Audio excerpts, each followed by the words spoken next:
La ciencia se calla cuando viene la fe, porque la fe trasciende toda lógica, porque la fe es una convicción donde no cabe la duda. La fe viene por el oír y el oír viene por la palabra de Dios. Es pues la fe la certeza de lo que se espera, la convicción de aquello que no se ve.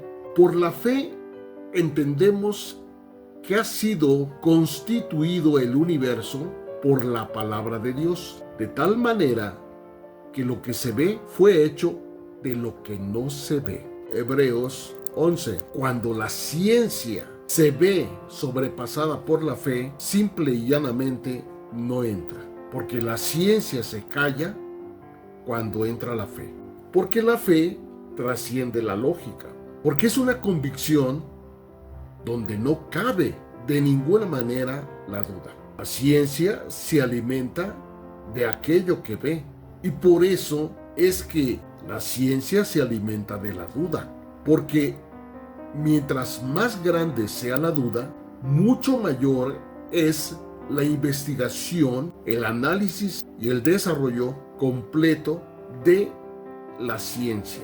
Porque mientras más grande sea la duda, más grande podrá ser la dimensión de la respuesta. Sin el arte de la duda, la ciencia no tiene cómo subsistir y expandir su producción de conocimiento. Tenemos que analizar que Jesús el Cristo, con todo el conocimiento que adquirió, la sabiduría que desarrolló y la inteligencia que demostró, hablaba de la fe. Si tu fe es pequeña como un grano de mostaza, podrás decirle a este monte, quítate y échate en el mar, y sucederá lo que diga. Uno de los más grandes inconvenientes que tenemos es porque literalmente queremos tomar la palabra de Dios que está contenida en la Biblia tal y como lo dice. Y Dios nunca hizo tal afirmación. Él siempre habló por parábolas. Y Jesús el Cristo siempre predicó de la fe.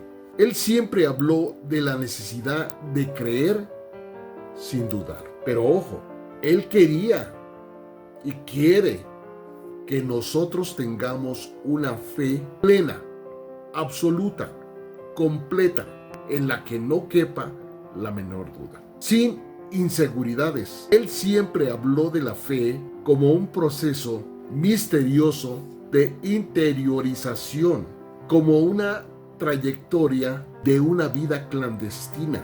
¿Y qué implica todo esto? Que una fe que sobrepasa todo entendimiento, sobre todo un entendimiento humano. Él siempre discurría que la fe es vivir en una trascendencia total del mundo material, que por supuesto excede todo lo que es el mundo sensorial y crea sus raíces en lo más profundo e íntimo del espíritu humano. En un análisis completo, nos damos cuenta que la ciencia no tiene ninguna oportunidad de investigar qué es la fe, pues como las raíces de la ciencia están en el centro mismo de la experiencia personal, tenemos que entender que la fe tiene raíces profundas en el centro mismo de la experiencia personal. Por lo tanto, no puede ser un objeto de estudio que pudiera investigarse. Sin embargo, aunque Jesús el Cristo hablaba acerca de la fe como un proceso de existencia trascendental, Él no revocaba el arte de pensar, sentir, intencionar y ejecutar. Antes de cualquier cosa, tenía que manifestarse la fe. Y Jesús el Cristo era un maestro excepcional en el arte de la fe. Por lo tanto, Jesús el Cristo jamás habló de una fe sin inteligencia.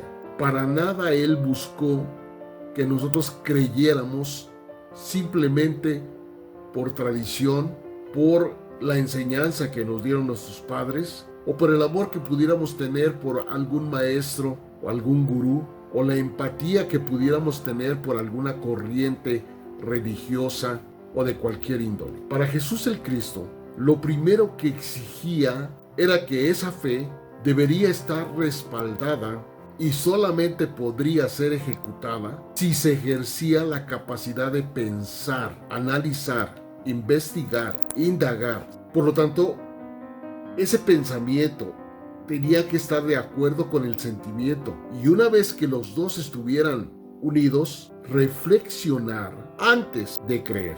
Y por lo tanto, después viene el creer sin dudar. Es la convicción de lo que se espera. Es la certeza de lo que no se ve. Es necesario que estudiemos los evangelios, porque son los evangelios los que nos dan la clave espiritual de la enseñanza vital que Jesús el Cristo vino a enseñarnos. Es más, ni siquiera vino a enseñarnos, vino a mostrarnos. Y en los evangelios, analizando el tiempo, el momento, el espacio, el lugar, cómo es que Jesús el Cristo pensaba, sentía, intencionaba y actuaba. Porque el poder de la intención es la clave de todo esto. Por eso el camino al infierno está lleno de buenas intenciones. ¿Dónde podemos ver la forma en que Jesús el Cristo pensaba, sentía, intencionaba y actuaba, si no es a través de sus enseñanzas y de las buenas noticias de salvación que son los evangelios de Jesús el Cristo? Pensar y sentir con libertad, en conciencia y con una fe absoluta era fundamental para Jesús el Cristo, como debería ser para nosotros. Porque para Jesús el Cristo, uno de los problemas más grandes que tuvo que enfrentar era darse cuenta que el hombre estaba y está metido en una cárcel intelectual y emocional en la que vive permanentemente, porque jamás se da a la tarea de investigar, de averiguar, de confirmar si de verdad sus pensamientos, sus ideas, sus planes, sus propósitos, sus proyectos están concatenados con sus sentimientos, con sus emociones y con sus sueños, anhelos y deseos. Y esto nos muestra por qué el hombre, varón y hembra, seguimos viviendo en la rigidez intelectual, emocional, intencional y física. Porque esa rigidez es la que controla nuestros pensamientos, que no están unidos o concatenados con nuestros sentimientos, y que por lo tanto no hay forma de tener un alma, porque estamos divagando en pensamiento y sentimiento. Y por lo tanto no existe la intención, y por supuesto la acción está manifestada por las órdenes que recibe el cuerpo del pensamiento o del sentimiento. Y es justamente lo que impide que nosotros podamos ser imagen y semejanza de Dios, porque Dios es Padre, Hijo y Espíritu Santo. Pero no estamos hablando de la parte morfológica, sino de la esencia que esto contiene.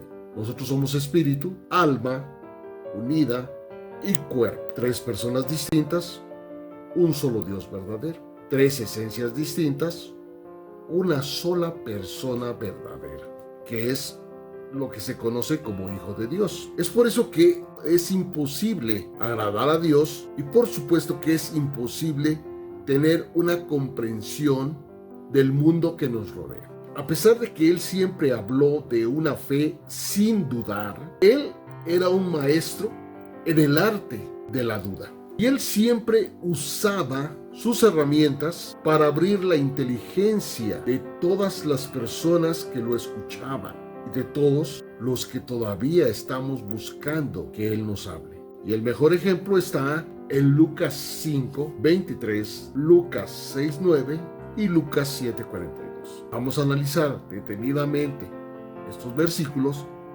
para que nos demos cuenta cómo Él usaba estas herramientas para abrir las ventanas de la inteligencia.